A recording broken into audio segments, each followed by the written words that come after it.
Hello, welcome to all our channel Himtalim. Today we will discuss about the topic is MEd Entrance Question Paper 2020 Part 2. Part 1 में हमने discuss किया था philosophy and psychology के questions और आज हम further आगे करने वाले हैं रेस्ट ऑफ जो हमारा बचा था 50 क्वेश्चंस हमने पहले कर दिए हैं और आज हम उसके आगे का करेंगे जिसमें कि जो हमने पहले किया है उसमें हम साइकोलॉजी और फिलोसफी के क्वेश्चंस आए थे उन 50 क्वेश्चंस में से तो हमने कर दिए हैं। अगर आपने ये वीडियो नहीं देखी तो आप चैनल में जाके उस वीडियो को देख सकते हैं। आज हम करने जा रहे हैं एमएड जो एचपीयू का एंट्रांस टेस्ट पेपर हुआ था प्रीवियस 2022 का, उसका पार्ट 2 आगे आगे हम करने जा रहे हैं। और उससे भी पहले हमने सिलेबस को डिस्कस किया था आपके साथ, तो आप पहले सिलेबस भी देख ले कि किस किस प्रकार से सिलेबस आया है, किस कैसे कहाँ कहाँ से क्वेश्चन पूछे जाते हैं, वो आपके लिए बेनिफिशियल रहेगा। So let's start today's discussion.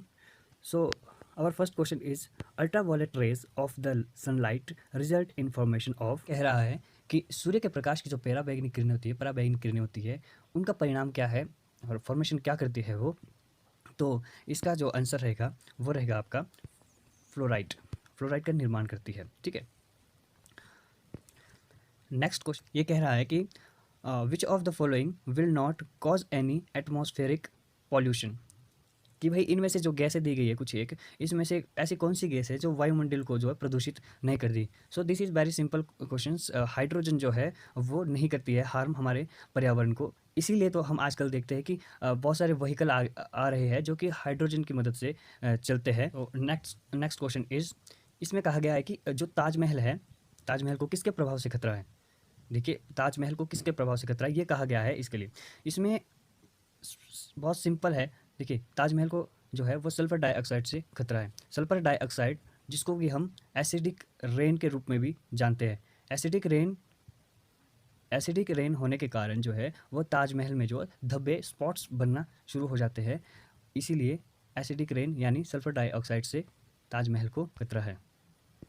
तो ये थे कुछ साइंस के क्वेश्चंस और हमने प्रीवियस वीडियोस में आपको बताया है जहाँ पे हमने सिलेबस डिस्कस किया कि 3-4 क्वेश्चन ही साइंस से आते हैं। चलिए आगे बढ़ते हैं, क्वेश्चन नंबर 54 के पास चलते हैं। 54 क्वेश्चन क्या बोलता है, निम्नलिखित में से कौन सा विकल्प सही है जब हम सतत विकास के 3 स्तंभों में केवल 2 को ही पूरा करें। तो देखिए, सस्टेनेबल डेवलपमेंट की बात की गई है, यहाँ पर सतत विकास की बात की गई है और इसमें जो आंसर आएगा वो आएगा उपरोक्त सभी, ऑल ऑफ अबव आएगा। देखिए, सतत जो सस्टेनेबल डेवलपमेंट है, सतत विकास का जो स्तंभ है या सतत विकास में जो है वो 17 गोल की बात की गई है। 17 गोल की बात की गई है। 17 गोल है जो कि हमारे सस्टेनेबल डेवलपमेंट को आधार, जो हमारे सस्टेनेबल डेवलपमेंट का आधार है। तो उन 17 गोलों में आर्थिक और पर्यावरण की स्थिरता भी आती है, उन 17 गोलों में सामाजिक और पर्यावरणीय स्थिरता भी आती है, उन 17 गोलों में सामाजिक और आर्थिक स्थिरता भी आती है। ठीक है, जो कि व्यवहार्य और सहने योग्य और न्याय संगत रहती है। और भी इसमें तो थोड़े से दिए गए, लेकिन इसमें 17 और प्रकार की बातें कही गई है जो कि सस्टेनेबल डेवलपमेंट के अंतर्गत आती है। और ये क्वेश्चन सोशलाइजेशन से आया हुआ है। अगला जो क्वेश्चन है, दिस इज क्वेश्चन नंबर 55 और यह ज्योग्राफी टाइप क्वेश्चन है। 1-2 क्वेश्चन ही इसमें ज्योग्राफी का आता है, हमने प्रीवियस वीडियोस में डिस्कस किया था आपके साथ। तो इसमें कहा गया है कि भू निर्माण के लिए अन्य शब्द क्या है, what is the word of landscaping. ठीक है, तो देखिए, भू निर्माण का मतलब होता है रिस्टोरेशन। भूमि का अगर कहीं पे ह्रास होता है तो वो किसी न किसी रूप में जो भूमि का निर्माण भी करती है। तो ये बहाली, हिंदी में बहाली कहा जाता है और इसको इंग्लिश में अगर अच्छी तरह से इस क्वेश्चन को समझना है हमने तो इंग्लिश में हम इसको रिस्टोरेशन कहेंगे। लैंडस्केप जब होगा वर्षा के रूप में और ये मिट्टी यहाँ पर नीचे बह के आएगी, तो यही मिट्टी कहीं ना कहीं जो है नदी के द्वारा निक्षेपित होकर के जो है एक किनारे में किसी आकृति का निर्माण करती है। ठीक है, ये नदी जो बह के आई और जो अपने साथ मलबा बहा कर लेके आई, तो उसी मलबे को वो जो है निक्षेप करती है किसी न किसी स्थान पर और यहाँ पर एक नई भूमि का निर्माण होता है जिसको कि हम क्या कहते हैं, बहाली, जिसको कि हम क्या कहते हैं, restoration. Okay, so next question is, निम्नलिखित में से कौन सा संसाधन के रूप में व्यक्ति का अर्थ है। देखिए, यहाँ पर बहुत ही सिंपल रूप में कहा गया है कि जो संसाधन के रूप में जो है वो व्यक्ति व्यक्ति कैसा है, किस प्रकार से हम व्यक्ति को संसाधन माने, ठीक है। तो इसमें कहा गया है, पहला क्या है कि इसका आशय है कि लोग अपने मौजूदा कौशल के आधार पर किसी देश की प्राकृतिक पूंजी है, ठीक है, ये भी हो सकता है भाई। इसका आशय है कि लोग अपने मौजूदा कौशल के आधार पर किसी देश की मानव पूंजी है। इसका मानना है कि मौजूदा कौशल के आधार पर किसी देश की तकनीकी पूंजी है, ठीक है। इसका आशय है कि लोग अपने मौजूदा कौशल के आधार पर किसी देश की समग्र पूंजी है। तो देखिए, प्राकृतिक पूंजी में हमारी वनस्पति आती है, तकनीकी पूंजी में हमारा औद्योगिक और जो भी आजकल की न्यू टेक्नोलॉजी है वो आती है, जैसे रोबोट वगैरह है, कंप्यूटर वगैरह है, ठीक है। समग्र पूंजी की अगर बात की जाए तो इसमें सभी जितनी भी तकनीकी प्रगति वो सभी इसमें आती है, लेकिन हमें इसमें व्यक्ति की बात की गई है। तो जो एक मौजूदा कौशल के आधार पर जो है, एक इंसान का जो कौशल है, स्किल के आधार पर जो है, वो किसी देश का एक मानव जो है वो मानव पूंजी कहलाता है। That is very simple question. So further आगे हम बढ़ेंगे अगले क्वेश्चन की तरफ। So next question is question number 57, और इसमें कहा गया है कि तकनीकी शिक्षा के लिए नियमों और अधिनियमों को लागू करने के लिए कौन सी एजेंसी जिम्मेदार है, ठीक है। कौन सी एजेंसी रिस्पॉन्सिबल है टेक्निकल एजुकेशन के रिगार्डिंग, ठीक है। तो इसका जो आंसर रहेगा वो रहेगा all India council of technical education. साफ साफ लिखा हुआ है all India council of technical education, ठीक है। अगर all India council of technical education की बात की जाए तो इसकी जो एस्टेब्लिशमेंट है वो है 1945 में नवंबर में हुई थी इसकी establishment. UGC university grant commission की बात की जाए तो इसकी एस्टेब्लिशमेंट हुई थी 1956 में, ठीक है। और जिसके वर्तमान में जो अध्यक्ष है यूजीसी के वो है मिस्टर जगदीश कुमार इसके वर्तमान में अध्यक्ष है, ठीक है। अगला जो कमीशन है, अगला जो है NCERT, national council of educational research and training. इसकी जो एस्टेब्लिशमेंट है वो है 1961 की, ठीक है। 1961 में एस्टेब्लिश हुआ, और ये जो काम करता है वो इम्प्रूवमेंट ऑफ स्कूल एजुकेशन के ऊपर जो है काम करता है। हम अपने स्कूलों को किस तरह से बेहतर बनाएं और कैसा पाठ्यक्रम देने की बात करें, पाठ्यक्रम जो होता है वो NCERT के द्वारा ही दिया जाता है। यहाँ पर है Indian council of medical research ICMR जो कि 1911 में बना था, और इसका जो मुख्यालय है हेडक्वार्टर है वो है दिल्ली में, नई दिल्ली में इसका हेडक्वार्टर है। तो ये आप लिख भी सकते हैं, क्योंकि हो सकता है कि अगले जो आने वाला जो आपका पेपर है एंट्रेंस का, किन्हीं 4 ऑप्शन में से आपको क्वेश्चंस पूछे जाए। सो फर्दर हम आगे बढ़ने की कोशिश करते हैं। अगला क्वेश्चन है which of the following is the first charter of human right. Human right का पहला चार्टर कौन सा है, ये पूछा गया है। तो वो है will of rights. Will of rights जो है पहला चार्टर है हमारा, ठीक है। इसमें कुछ एक आगे है, जैसे कॉन्स्टिट्यूशन ऑफ मीडिया है जो कि अनुच्छेद जो है 19 के अंतर्गत आता है, जिसमें हमें जो है बोलने का अधिकार होता है और लिखने का अधिकार, स्वतंत्रता की बात की गई है, ठीक है। एक साइरस सिलेंडर है। साइरस सिलेंडर क्या है, ये और कुछ नहीं है, ये जो है एक साइरस फारसी राजा के जो है वो शिलालेख है ये, ठीक है। अगला है मूल्यों का विदय। ये हमारे विल्स ऑफ वैल्यूज़ को जो हमारे संविधान में दिया गया है, ये विल ऑफ वैल्यूज़। लेकिन ये इसके बाद ही सभी आए, पहले अधिकारों का विधेयक आया, बिल ऑफ ह्यूमन राइट्स आया। पहले ह्यूमन की स्वतंत्रता है, उसके बाद ही बाकी सब आते हैं। और अभी जो हम क्वेश्चंस कर रहे हैं ये कहाँ से आ रहे हैं, ये आ रहे हैं ह्यूमन राइट्स से। और मैंने प्रीवियस वीडियो में डिस्कस किया है, जो सिलेबस वाली हमने वीडियो बनाई थी उसमें सब कुछ डिस्कस किया गया है कि कहाँ से क्वेश्चन आएंगे। हमने उसमें फिलोसफी और साइकोलॉजी के क्वेश्चन किए, हमने टीचिंग एप्टीट्यूड हमने बताया था कि वहाँ से क्वेश्चन आएंगे। हमने बताया था कि क्वेश्चन ह्यूमन राइट्स से जो आते हैं, जो लॉबीज़ बनी है ह्यूमन राइट्स की, UNO की जो लॉबीज़ बनी ह्यूमन राइट्स और एजुकेशन की, वहाँ से क्वेश्चन आते हैं। तो आप ध्यान रखिएगा। चलिए आगे बढ़ते हैं। अंतर्राष्ट्रीय मानव अधिकार कानून में किसकी महत्वपूर्ण भूमिका है, ठीक है। तो सीधा सा जैसे हमने प्रीवियस वीडियोस में डिस्कस किया था कि भाई UNO के द्वारा जो है वो मानव अधिकार, ह्यूमन राइट्स जो है कानून जितने भी है वो आपने याद करने हैं। तो ये सीधा क्वेश्चन वहीं से आ गया है। तो वही UN जो है, यूनाइटेड नेशन जो है, वो क्या करती है, मानव अधिकार कानून को जो बनाने में इनकी भूमिका है, ठीक है, इन्होंने कंस्ट्रक्ट किया है, ठीक। अगला जो क्वेश्चन है वो भी ह्यूमन राइट से आया है। भारत में मानव अधिकार संरक्षण अधिनियम कब पारित हुआ था। तो भारत में हुआ था ये 12 अक्टूबर 1993 को। कब हुआ था, 12 अक्टूबर 1993 को, 12 अक्टूबर 1993 को ये जो है पारित हुआ था। अब आगे जो क्वेश्चन आगे, ये हमारे बीएड के सिलेबस के जो पेपर हुआ करते थे, learning across the curriculum, teaching learning, learning across the curriculum, learning across the curriculum, teaching learning and assessment for learning, यहाँ से क्वेश्चन आए हुए हैं। तो ये आपका जो बीएड में आपने पढ़ा है, यहाँ से आपको ये आगे क्वेश्चन देखने को मिलेंगे। सो नेक्स्ट क्वेश्चन एक औपचारिक शिक्षा के साधन के रूप में दृश्य प्रौद्योगिकी में शामिल है। तो विजुअल कंटेंट की बात यहाँ पर की गई है, वो भी किसके कॉन्टेक्स्ट में, फॉर्मल एजुकेशन के कॉन्टेक्स्ट में। ठीक है, बहुत ही सिंपल है यहाँ पर। ठीक है, विजुअल एड की बात की गई है, जिसमें कि स्मार्ट बोर्ड और प्रोजेक्टर के आधार पर जब हम बच्चों को पढ़ाते हैं तो क्या है, टेक्निकल जो है वो एड है, विजुअल टेक्निकल एड के रूप में हम इसको पढ़ते हैं। ठीक है, नेक्स्ट क्वेश्चन इज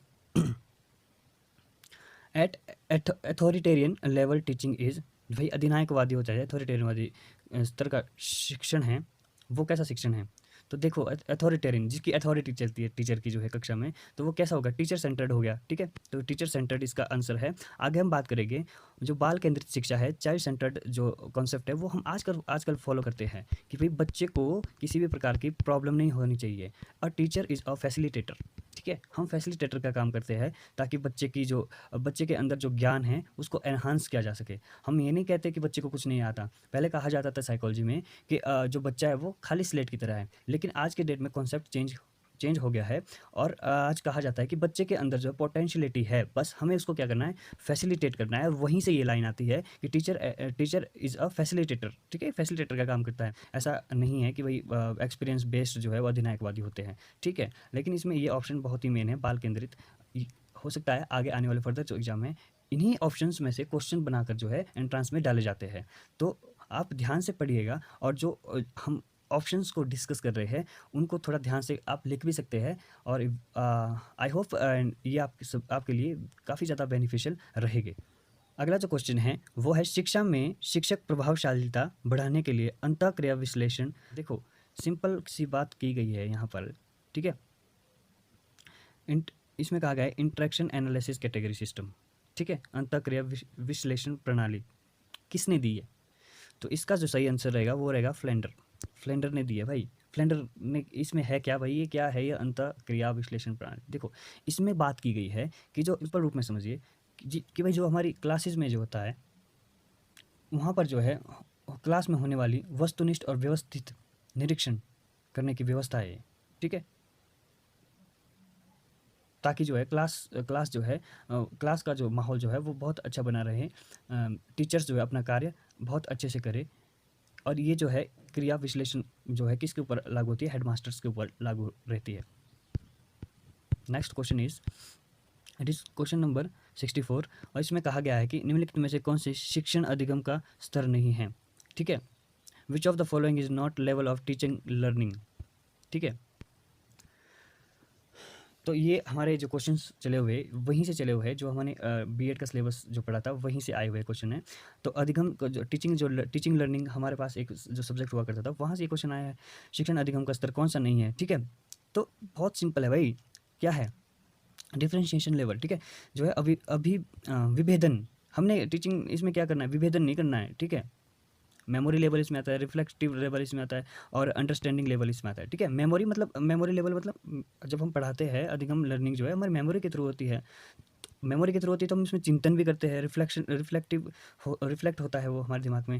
अंडरस्टैंड, फिर हम उसको बहुत अच्छे से रिफ्लेक्ट होगा, फिर वो हम उसको अच्छी तरह से समझ पाएंगे। ठीक है, लेकिन विभेदन नहीं हम करते, डिफ्रेंशिएट हम नहीं करते टीचिंग लर्निंग का जो कॉन्सेप्ट है इसमें। ठीक है, ये इसका पार्ट नहीं है भाई। ठीक, नेक्स्ट क्वेश्चन इज 65। अभी जो क्वेश्चन चले हुए हैं वो चले हुए हैं हमारे कंप्यूटर के क्वेश्चंस अब चलेंगे, और हमने प्रीवियस वीडियोस में आपको बताया है कि किस प्रकार से क्वेश्चन किए जाए, किस प्रकार से सिलेबस को किया जाए, कैसे कैसे सिलेबस इसमें आएगा, कौन कौन से क्वेश्चन आएंगे, कहाँ कहाँ से क्वेश्चन आएंगे, हमने इसमें डिस्क्रिप्टिव वे में हमने आपको बताया है। तो पहले आप वो देख ले, क्योंकि हमने सेम वैसा ही डिस्कस किया था जैसा आप यहाँ पर क्वेश्चन पा रहे हैं कि कहाँ कहाँ से क्वेश्चन आ रहे हैं। तो फर्दर आप पहले वो वीडियो देख ले, हमारी पहली वीडियो, देन आप यहाँ पर आए और आप पाओगे कि सेम उसी कंटेंट के आधार पर जो है हम आपको क्वेश्चन करवा रहे हैं।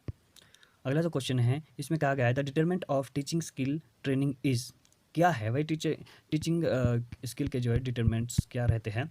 शिक्षण कौशल प्रशिक्षण का निर्धारक है, क्या है, वो है कंपोनेंट, ठीक है। छात्र, शिक्षक, प्राध्यापक, ऐसा नहीं है, घटक है। सबसे पहले जो कंपोनेंट्स आते हैं कौशल के, कंपोनेंट्स कौन कौन से कंपोनेंट्स है, देखो इसमें बहुत सारे कंपोनेंट्स आते हैं जो टीचिंग स्किल को हमारी बेहतर बनाते हैं, ठीक है।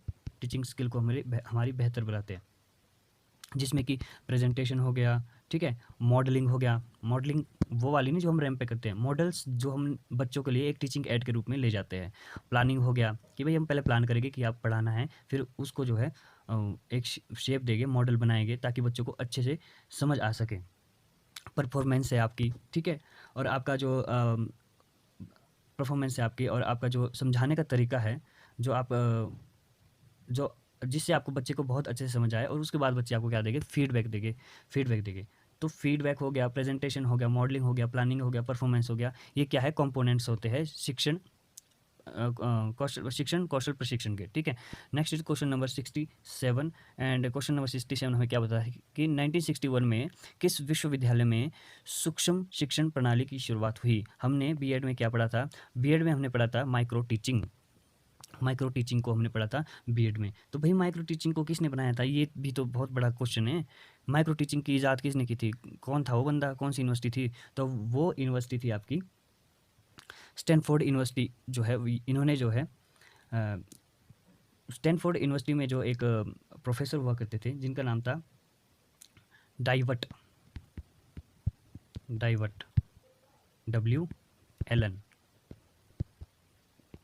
एलन, ठीक है। इस बार क्वेश्चन आया कि किस यूनिवर्सिटी ने किया था, अगर अगली बार क्वेश्चन आ सकता है कि किस बंदे ने किया था, तो ये आपने ध्यान रखना, डाइवट W एलन के द्वारा जो है वो माइक्रो टीचिंग की शुरुआत की गई थी, ठीक है। और ये कब की गई थी, तो ये 1961, कई किताबों में दिया गया है 1963। तो आंसर में जब आंसर लिखोगे आप तो इसमें से किसी एक ही डेट को दिया गया होगा, तो be careful about this question. अगला जो क्वेश्चन है दैट इज क्वेश्चन नंबर 68। इसमें कहा गया है कि practical knowledge of language is learn eight, कि जो भाषा की व्यवहारिक ज्ञान सीखा जाता है, कहाँ से सीखा जाता है, वो लैंग्वेज टीचिंग से ही सीखा जाता है। बहुत ही सिंपल क्वेश्चन है, भाषा शिक्षण से सीखा जाता है, ठीक है। भाषा स्कूल में भी तो कोई भाषा होनी चाहिए तभी तुम सीखेंगे। प्रयोगशाला, यहाँ पर भाषा का एक्सपेरिमेंट तुम नहीं कर सकते, केमिस्ट्री और फिजिक्स तो नहीं है। भाषा का निर्देश, इंस्ट्रक्शन एक भाषा के अंतर्गत आती है, ठीक है। तो लर्निंग लैंग्वेज टीचिंग जो है वो इसका सही आंसर है। चलिए आगे बढ़ते हैं। अगला है क्वेश्चन नंबर 69, और इसमें कहा गया है कि the scope of decision making is, ठीक है, निर्णय लेने का क्षेत्र कौन सा है इसमें, ठीक है। ये लर्निंग अक्रॉस द करिकुलम जो हमारे सब्जेक्ट्स है बीएड में, वहाँ से क्वेश्चन पूछे गए। तो एडमिनिस्ट्रेशन जो क्या करता है वो निर्णय लेता है, प्रशासन जो है निर्णय लेता है, ठीक है। अगला जो क्वेश्चन है क्वेश्चन नंबर 70, और इसमें कहा गया है सूक्ष्म शिक्षण और नियंत्रित अभ्यास की एक प्रणाली के रूप में किसने परिभाषित किया है जो विशिष्ट शिक्षण व्यवहार पर ध्यान केंद्रित करना और नियंत्रण परिस्थितियों में शिक्षण का अभ्यास करना संभव बनाता है, ठीक है। इसमें बात देखो, ये क्वेश्चन वहीं पे अटक के आ गया जो हमने पहले किया था। माइक्रो टीचिंग की बात कर रहा है भाई, सीधी सीधी बात कर रहा है कि भाई माइक्रो टीचिंग को जो है ना किसने बनाया था, परिभाषित किसने किया था माइक्रो टीचिंग को, ठीक है। यही कहा गया इसमें, और कुछ नहीं है, ठीक है। तो इसका जो सही आंसर आएगा वो आएगा एलन और ईव। एलन थे और ईव जो थे, इन्होंने भी बाद में इसके ऊपर थोड़ा बहुत कार्य किया था।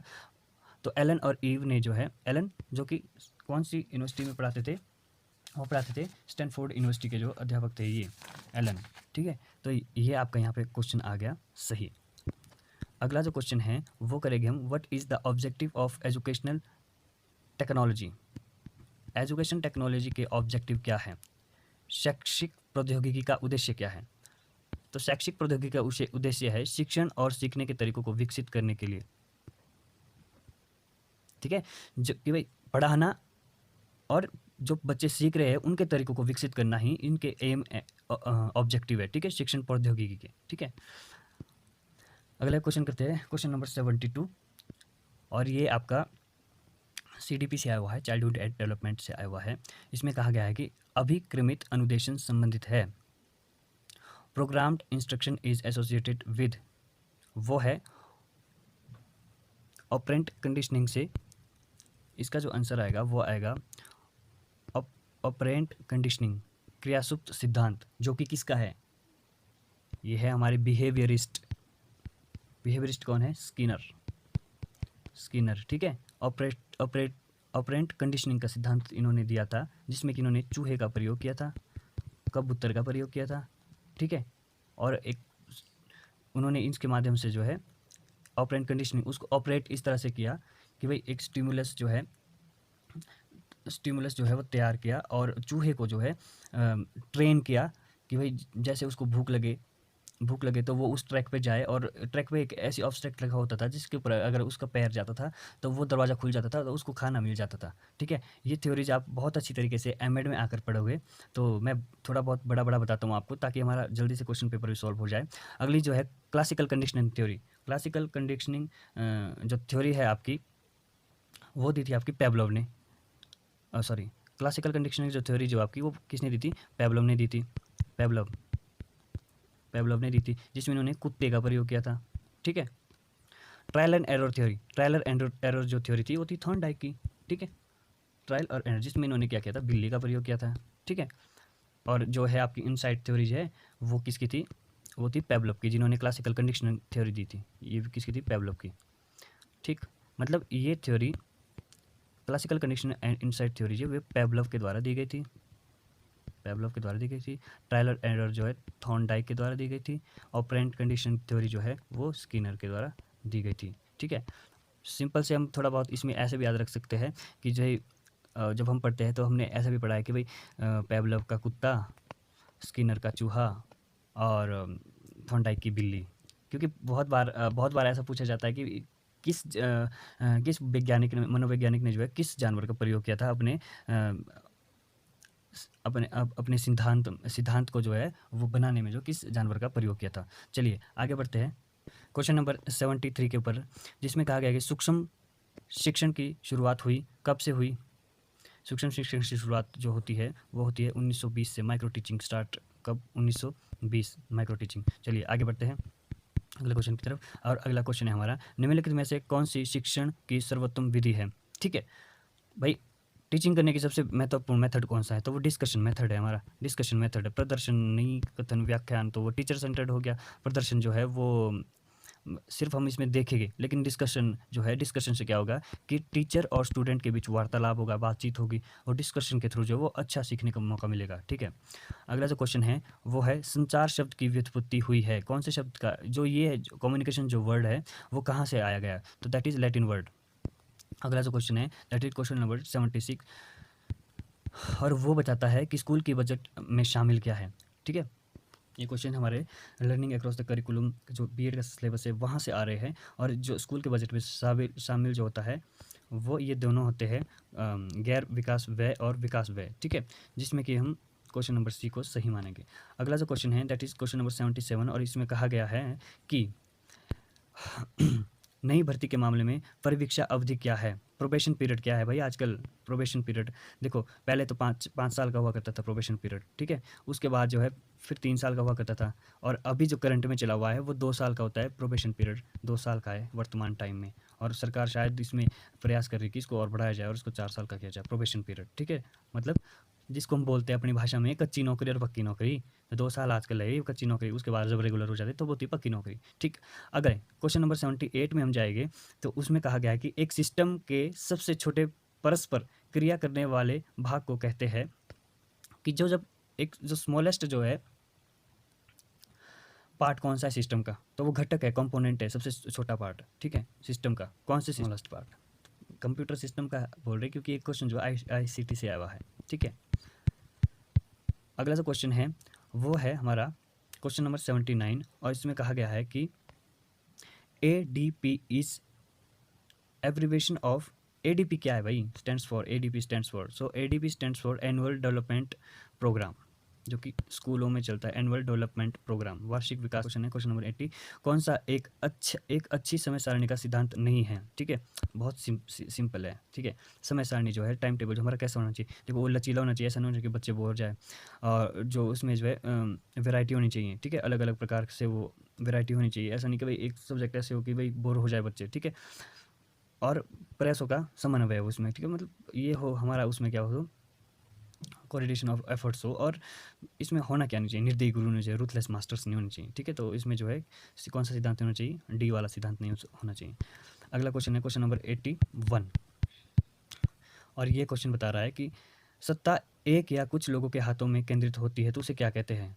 अगर एक या कुछ लोगों के हाथों में होती है ना तो उसको सेंट्रलाइजेशन कहते हैं, केंद्रीकरण कहते हैं। अगर कुछ लोगों के हाथों में सत्ता, अगर जो है काम हर लोगों के पास बटा हो कि भाई कुछ कुछ काम जो है वो that is good for school के लिए, स्कूल एजुकेशन के लिए बहुत अच्छा रहता है, और वो उसको डिसेंट्रलाइजेशन कहते हैं। ये अच्छी होती है और ये केंद्रीकरण जो बुरी होती है। ठीक, अगला जो क्वेश्चन है क्वेश्चन नंबर 82, और इसमें कहा गया है प्रबंध का अभ्यास डैश द्वारा लिखित। ठीक है, जो प्रबंध का अभ्यास है एक सिद्धांत था, किसने दिया है, प्रबंध का। ठीक है, प्रैक्टिस ऑफ मैनेजमेंट, तो ये दिया था आपके हेनरी फॉयल साहब का था ये। हेनरी फॉयल ने ये सिद्धांत दिया था प्रबंध का, मैनेजमेंट का, कि आप स्कूल में मैनेजमेंट कैसे करते हैं, इसका सिद्धांत दिया है इन्होंने। ठीक है, अगला क्वेश्चन है क्वेश्चन नंबर 83, और इसमें कहा गया है कि SNE क्या है। SNE, तो SNE क्या है, ये वो है schedule of new expenditure, schedule of new expenditure, नए व्यय की अनुसूची, जो कि स्कूल के द्वारा दी जाती है। बढ़ते हैं आपके क्वेश्चन की ओर।